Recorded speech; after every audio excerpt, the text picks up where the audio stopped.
हाँ जी, कैसे आप लोग? ठीक ठाक है, खैरियत से है भाई। ये कंटेंट क्रिएशन का काम भी जो है ना, ये मतलब मजेदार भी बहुत है, इसलिए क्योंकि डेली बेसिस पे कुछ ना कुछ नई चीज हो रही होती है। And it's also exciting and plus सीधी सी बात है, because I love sports and cricket. तो मुझे तो बहुत मजा आता है because क्योंकि आप पब्लिक आई में होते हैं, जब आप कंटेंट क्रिएशन करते हैं तो जाहिर सी बात है, फिर क्रिटिसिज्म भी होती है और बातें भी सुननी पड़ती है, तारीफें भी होती है। तो कल जब मैंने वीडियो की इंग्लैंड इंडिया के मैच के बाद, तो मैं I went to the comment section. काफी कमेंट्स आए हुए थे, तो जवाब भी दिए मैंने कुछ कमेंट्स के। लेकिन उसमें दो चीजें बड़ी स्टैंड आउट कर रही थी। एक तो काफी लोगों का ये था कि भाई कैसे वो, मैंने कल ये कहा था कि जी आदिल राशिद को, सॉरी अपना उसको लियाम लिविंगस्टोन को बॉलिंग करानी चाहिए थी जॉस बटलर को, जब पार्टनरशिप लगी हुई थी उसकी हार्दिक पांड्या की और शिवम दुबे की। क्योंकि फास्ट बॉलर्स उस वक्त इतना इफेक्टिव नहीं हो रहे थे। तो बहुत सारे लोगों ने ये लिखा कि यार आप क्या बात कर रहे हैं, उस वक्त दुबे अगर के सामने ले आता लिविंगस्टन को, तो दुबे ने तो उसका अशर कर देना था और छक्के मारने थे और ये करना था। दुबे तो स्पिनर्स को बहुत अच्छा खेलता है और ऐसा है और वैसा है। भाई बात ये है, मेरी like everyone has his own opinion, that's fine. लेकिन माय पॉइंट इज दिस कि यार आजकल टी20 क्रिकेट इतनी फास्ट हो गई है कि एक तो ये कि टी20 cricket is that one format where I feel the captain's role is very very important in the sense कि he has to be a very quick thinking captain and leader and strategist, that he needs to मतलब read the situation, game situation very quickly. और ये वो वाहिद format है जिसमें आप कुछ सोच के आएंगे ना, तो वो आपको हर 2-3 ओवर बाद चेंज भी करना पड़ता है, क्योंकि इतना जल्दी जनरली, क्योंकि इतना फास्ट चेंज होता है सिचुएशन, मैच सिचुएशन चेंज होती है।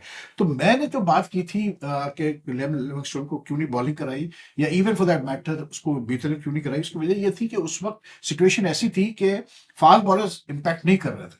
अब रही बात ये कि मतलब दुबे का मतलब जो लोगों के जहन में है कि जी वो स्पिनर्स को बहुत अच्छा खेलता है, कल शायद वो अच्छा खेल भी रहा था, लेकिन एक ही मतलब कल स्पिन तो था ही नहीं। लेकिन generally I was just going through stats क्योंकि these things really interest me. तो मैंने कहा मैं देखूं, चेक तो करूं कि लोग कितना कह रहे हैं, तो मैं चेक करूं। तो आई वाज सरप्राइज्ड टू सी कि शुभ मतलब दिस इज स्पोर्ट, लाइक मैं नहीं मानता कि स्टैट्स ही हर चीज होते हैं, लेकिन दिस से लॉट अबाउट अ प्लेयर। अब आप देखें जो शिवम दुबे की स्ट्राइक रेट है, in all T20s, his strike rate against pacers is 152 and his strike rate against spinners is 143. In T20 internationals, his strike rate is 129 against pacers and 122 against spinners. And in the IPL, his strike rate against pacers is 164 and against spinners is 155. ठीक है। अब इससे आप मुझे बता दें क्या आपको इंप्रेशन मिलता है कि क्या शिवम दुबे जो है वो स्पिनर्स को ज्यादा बेहतर खेलता है या वो स्पिनर्स को ज्यादा मारता है? ऐसा नहीं होता यार, आपको मैच सिचुएशन पे डिसीजन लेने पड़ते हैं। You forget about what that player has done previously. ये जो चीजें होती है ना सारी के, ये जो सारा आजकल सॉफ्टवेयर के ऐसा होता है और वैसा होता है और ये होता है, और ये लेफ्ट पे ज्यादा खेलता है, राइट पे ज्यादा खेलता है। I firmly believe as having played cricket myself कि मतलब और क्योंकि क्रिकेट में इतना मैं इन्वॉल्व हूँ कि मैं समझता हूँ कि यार T20 में खास करके forget about what's happened in the previous match. अब देखे ना, हार्दिक पिछले मैच में स्ट्रगल कर रहा था। कल आप देख लें, कल उसकी फॉर्म क्या थी कि उसने सीधे सीधे छक्के लगाए। तो I feel in T20 cricket successful captain वो होता है जो कि मतलब मैच सिचुएशन के हिसाब से फैसले करता है, किसको बॉलिंग कराना है, कब करवानी है, क्या फील्ड सेट करनी है। That is what I meant when I said कि he should have tried Liam Livingstone और बीटल। ठीक है ना। दूसरी चीज लोगों ने कहा कि ये एक साहब ने लिखा कि यार आप इतने सीनियर जर्नलिस्ट है और हम आपसे ये एक्सपेक्ट नहीं करते कि आप मतलब गेम को सही देखे नहीं। और आपने कहा कि जी आदिल राशिद, उसने ओवरटन ने रिफ्यूज कर दिया सिंगल लेने से आदिल राशिद के होते हुए। और क्योंकि ये मैंने कल मेंशन किया था, फिर एक साल कमेंट्री चल रही थी क्रिकेट इन्फो पे जब मैच हो रहा था, तो उसमें 18.2 जो 19th ओवर था उसकी सेकंड बॉल पे क्या लिखा गया कमेंट्री में, पढ़ के आप सुना देता हूँ भाई। Harshit Rana to Overton, no run, slower ball, drag from wide off to long on. वही जो मैं लॉन्ग ऑन का कह रहा था। ठीक है। Overton elects to keep the strike. Overton elects to keep the strike का मतलब क्या हुआ भाई, मुझे समझा दो। इसका मतलब हुआ कि ओवरटन का फैसला था कि मैं नहीं रन लूंगा। फिर भी मतलब I have no issues. I'm very happy that people watch my videos. I'm very happy they even take time out to leave their comments. लेकिन भाई यार कभी थोड़ा सा तो मतलब हमें भी लीवे दे दिया करो। ऐसा नहीं है कि हम गलत हर चीज जो मैं कहूंगा मैं गलत बोलूंगा, ऐसी बात नहीं है। लेकिन यस, हमसे भी मिस्टेक्स होती है, ऐसी कोई बात नहीं है। I am a human being यार, I can also make factual mistakes, not point. बाकी चीज मतलब कैसे कहते हैं अपना, आज ऑस्ट्रेलिया ने खूब सूता भाई इनिंग्स, और कैसे बोलते हैं अपना 242 रन से मारा है श्रीलंका को गौर में और चौथे दिन, and this is Sri Lanka heaviest defeat, you know.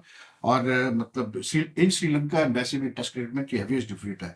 तो ऑस्ट्रेलिया की जो डोमिनेशन थी इस टेस्ट मैच में, एंड अब आप ये देखें कि अभी ऑस्ट्रेलिया उसका पाकिस्तान बांग्लादेश का जो मैच, सॉरी उसका वेस्ट इंडीज का जो टेस्ट मैच हुआ, तो उसमें स्पिनर्स, दोनों टेस्ट मैच में स्पिनर्स की डोमिनेशन थी।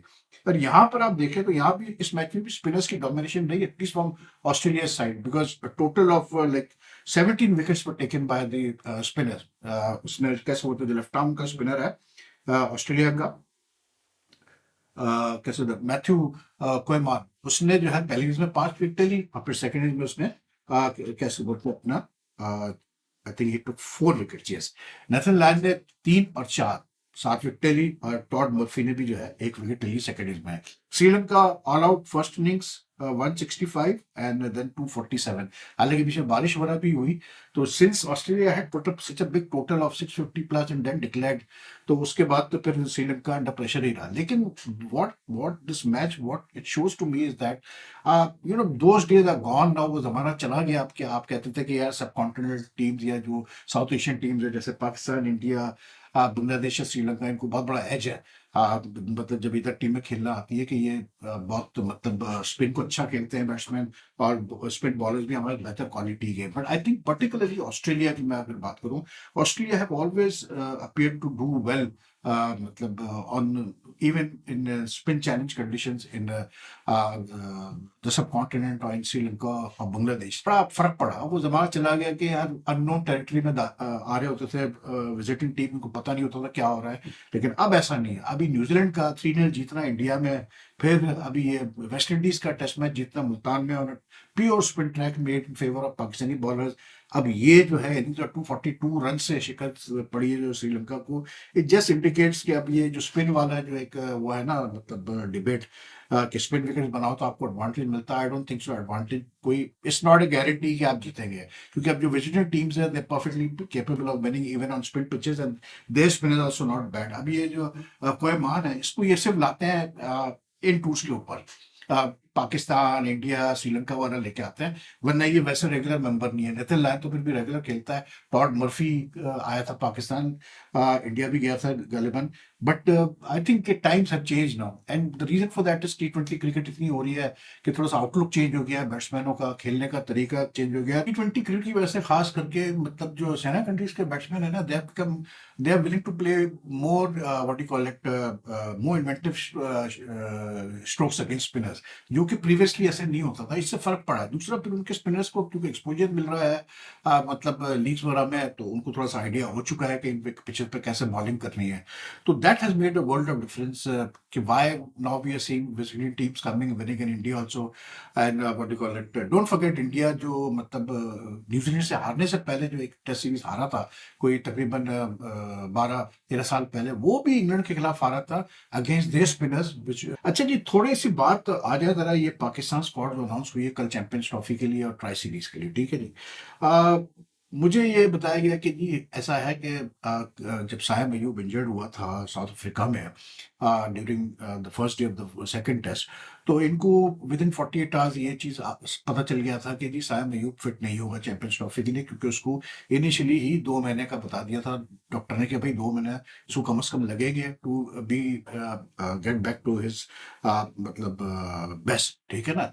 मैं वो उसमें क्यों 6 हफ्ते का टाइम बताया गया, आई डोंट नो। लेकिन उसके बाद फिर इसको लंदन वगैरह भी भेजा गया। चलो, उसमें कोई बुराई नहीं कि जिस तरह बेस्ट पॉसिबल ट्रीटमेंट उसको मिले, अच्छा है, उसको मिला वो बेस्ट पॉसिबल ट्रीटमेंट। लेकिन क्योंकि इनको पता चल गया था कि सायम इज आउट, तो उसी वक्त जो है इन साउथ अफ्रीका इटसेल्फ आके अपने अजहर ने असद वगैरह ने बात की थी बाबर से, और बाबर को उन्होंने उसके बाद कहा था कि भाई देखो, हम we don't want to go back to the same old openers, tried and tested openers like Imam Shan वगैरह फॉर द चैंपियंस ट्रॉफी, और हम चाहते हैं कि तुम ओपन करो। And give him the example of Sachin Tendulkar, ठीक है। जो मुझे बताया गया कि बाबर को एग्जांपल दी गई कि भाई सचिन ने भी अपना मिडिल ऑर्डर में स्टार्ट किया था, लेकिन उसके बाद ही like in one day cricket when he became a opener in the 90s, he went on to मतलब do very well as opening batsman in 50 overs cricket. तो उन्होंने कहा कि तुम भी कर सकते हो ये चीज। तो Babar at then plus because Babar has already opened T20 cricket, तो उसको एज था। तो ही अग्रीड कि ठीक है जी मैं ओपन करूंगा। तो उसकी बेस पे फिर जो है ये सिर्फ एक स्पेशलिस्ट ओपनर रखा गया टीम में। लेकिन I think it's a good decision. ठीक है, बाबर का ओपन करने में कोई बुराई नहीं, बल्कि बाबर ने अब जब केप टाउन में जब साइम अवेलेबल नहीं था तो बाबर और शान ने ओपनिंग की थी, तो दोनों ने एक इनिंग्स में बहुत लंबी पार्टनरशिप भी की थी, ठीक है ना। तो बाबर के ओपन करने से मुझे इशू नहीं है, इसलिए क्योंकि बाबर एक ऐसा प्लेयर है थोड़ा टाइम लेता है। तो इट्स गुड कि अगर वो शुरू में आके खेलता है, तो अगर वो पूरा इनिंग्स खेल जाए या मतलब major part of the innings खेल जाए, तो I am sure then he will get good runs and that will give him confidence also. लेकिन मेरा सवाल जो है वो अभी तक वही है कि आई डोंट नो यार क्या इनके जहन में स्ट्रेटजी है। ये जो खुशदिल शाह, उस्मान खान, फ़हीम अशरफ अगर वो लाए गए, इस पर अभी भी डिबेट चल रही है। और मेरा सिर्फ यही है कि भाई आप जो है ना T20 की बेसिस पे, अच्छा कहते हैं कि जी वो फ़हीम अशरफ जो लास्ट खेला था वनडे 2023 में है एशिया कप अगेंस्ट इंडिया, तो उसके बाद से उसकी डोमेस्टिक में बड़ी कंसिस्टेंट परफॉर्मेंस रही है। तो भाई मेरी रिक्वेस्ट ये है पीसीबी से कि अगर इतनी कंसिस्टेंट परफॉर्मेंस रही है, सेलेक्टर समझते हैं उसने बड़ा कंसिस्टेंटली परफॉर्म किया है, तो भाई फिर उसकी हर फर्स्ट क्लास में और लिस्ट ए में T20 में जो उसके परफॉर्मेंसेस रही है लास्ट 2 साल की, रिलीज कर दे, बता दे। हमें भी पता चल जाएगा कि हम गलत है, हमें सवाल नहीं उठाने चाहिए, उंगलियां नहीं उठानी चाहिए फ़हीम अशरफ के सिलेक्शन में। देखिए पहली बात, I don't like to take names of players because यार आप किसी एक प्लेयर को सिंगल आउट करना अच्छा नहीं लगता। लेकिन फिर जब आप टीम डायनेमिक्स की बात करते हैं, तो जिस जो ज्यादतियां हुई है वो आपको पिन पॉइंट करनी पड़ती है। तो I think it would be good कि अगर सेलेक्टर हमें बताया कि भाई फ़हीम अशरफ ने कहा इतना कंसिस्टेंटली परफॉर्म किया है, तो बल्कि अभी कुछ जैसे वसीम अकरम ने ये कहा कि यार T20 क्रिकेट के बेसिस पर अगर आपने खुशदिल शाह को बुलाया, तो I mean it's very strange. लेकिन मेरा सिर्फ मानना यह है कि जो प्लेयर्स जिनको आप 30-40 मैचेस खिला चुके हैं व्हाइट बॉल फॉर्मेट में इंटरनेशनली, वर्ल्ड कप तक आप खिला चुके हैं, और अगर वो नहीं परफॉर्म कर पाए, तो that means they don't have the temperament यार। तो उनको फिर ट्राई करने से बेहतर ये है कि आप 22 साल के इरफान खान न्याजी को ट्राई करें। आई बी वेरी ऑनेस्ट। और इरफान ने T20 में बहुत कम प्लेयर्स को ये चांस मिला है, लेकिन उसने जो है T20 में उसका 38 का बैटिंग एवरेज है इरफान खान न्याजी का T20 में, plus strike rate of 140 which very few Pakistani player है। ठीक है, वनडे में उसने जो है 8 मैच खेले हैं, 5 इनिंग्स उसको मिली है बैटिंग करने के लिए, ही जस्ट गॉट अ मतलब batting average of around 9.5 which is not good enough. लेकिन at the same time he has played in different, he had to go and play in different conditions in Australia, Zimbabwe and South Africa. तो I can understand कि adjustment में time लगता है। जबकि ये जैसे खुशदिल शाह को आप ट्राई कर रहे हैं, खुशदिल को ऑस्ट्रेलिया में खुशदिल खेला है, और plus he has mostly played in UAE, ठीक है। उसके बावजूद भी अगर वो नहीं क्लिक कर पाया, तो that means he doesn't have the temperament. तो that is why I am just worried कि आप क्यों रिस्क ले रहे हैं उसके साथ। फिर तीसरा उस्मान खान, उस्मान खान को जितना हमने देखा है, ठीक है यार, वो अब जो भी उसने अपने यूएई का कैरियर छोड़ दिया, जो भी किया, लेकिन मसला यही है कि I don't see him in that like T20 में शायद अभी भी ठीक है, T20 में चल जाता है जिस तरह वो बैटिंग करता है, लेकिन वनडे में 50 ओवर्स में आई हैव सीरियस डाउट्स। लेकिन बहरहाल टीम इन्होंने अनाउंस कर दी है। अब फिर बात ये है कि यार 11 फरवरी तक जो है आप टीम चेंज कर सकते हैं, ठीक है। अब पाकिस्तान का जो ट्राई सीरीज है विद न्यूजीलैंड और साउथ अफ्रीका 8 को मतलब 8 से लेके 14 तक है। तो मतलब 8 से लेके 14 तक अगर वो ट्राई सीरीज है, तो आई थिंक 11 तक जो है मुश्किल से 2 मैचेस होंगे। तो 2 मैचेस में आप क्या मतलब जज कर लेंगे कि प्लेयर क्या कर रहा है। तो I think basically this is your champions trophy squad. लेकिन बहरहाल बेस्ट लक टू देम। अच्छा है कि चैंपियंस ट्रॉफी स्क्वाड सक्सेसफुल होती है, अच्छी चीज है भाई। बाकी पाकिस्तान की जो स्क्वाड अनाउंस हुई है चैंपियंस ट्रॉफी की, उसमें एक बड़ा इंटरेस्टिंग एडिशन है, Hina Anwar. Like she's been appointed, what do you call it, as the team operational manager. Now she's there besides the person team manager, which is Naveed Akram Chima. अच्छा, ये जो हिना मुनव्वर है, ये मतलब अभी जो एशिया कप हुआ था वुमेन्स का, उसमें भी ये मैनेजर बन के गई थी। Now the interesting part is this, that she's a CSS officer, and she was in the police, and she was posted in SWAT में भी रही है as district police officer, और मतलब she served in the मतलब police post, और CSS officer है, तो ऐसी बात है कि फिर एक उसका एक she apparently got a lot of experience in security management and operation मतलब थिंग्स। तो इसलिए उसको जो है एडमिनिस्ट्रेटिव थिंग्स, तो इसलिए उसको जो है ये सेकंड उसका this is the first time she been appointed with the Pakistan senior team. अब इसका मकसद क्या है? अब may be the Pakistan board now just wants to ensure कि जो है क्या कहते हैं अपना जो गवर्नेंस है, जो एडमिनिस्ट्रेशन है टीम के अंदर, वो ऑपरेशन जो चीजें हैं वो बड़ी स्मूथ होनी चाहिए, and you need people who can enforce the board policies. क्योंकि मतलब रिसेंट टाइम जो खबरें आ रही थी कि ड्रेसिंग रूम में कुछ चीजें सही नहीं चल रही थी, तो I think to tackle that they have done this. और पहले तो जब ये मतलब पाकिस्तान क्रिकेट बोर्ड ने इनको भेजा था इना मुनव्वर को विद द विमेंस टीम, तो उस वक्त they didn't send the strength and conditioning coach, लेकिन इस दफा तो स्ट्रेंथ कंडीशनिंग कोच भी है। आई थिंक के मतलब वो है अपना दिलकुश सलमान, जो कि सलमान या सलमान सलमान, जो कि काफी अच्छा पाकिस्तान टीम के साथ है। 14 मेंबर्स हैं, सपोर्ट टीम और कोचिंग टीम है, तो लेट्स होप कि 14 लोगों की वजह से मतलब फायदा हो पाकिस्तान को। लेकिन बहरहाल दैट्स ऑल फॉर नाउ यार, मैंने कहा कि आपको से थोड़ी सी बातचीत कर ली जाए। तो बाकी फिर कल आपसे मुलाकात करते हैं। और like I said I got another interview plan with PCB official, तो वो भी इंशाल्लाह 1-2 दिन में हो जाएगा। तो take care, and if you like this video kindly like and share as much as you can, and you leave your comments, because मुझे आज कमेंट्स पढ़ने में बड़ा मजा आया, तो मैं कोशिश करूंगा कि रेगुलर बेसिस पे आप कमेंट्स पढ़ के जवाब भी दिया करूँ। So take care.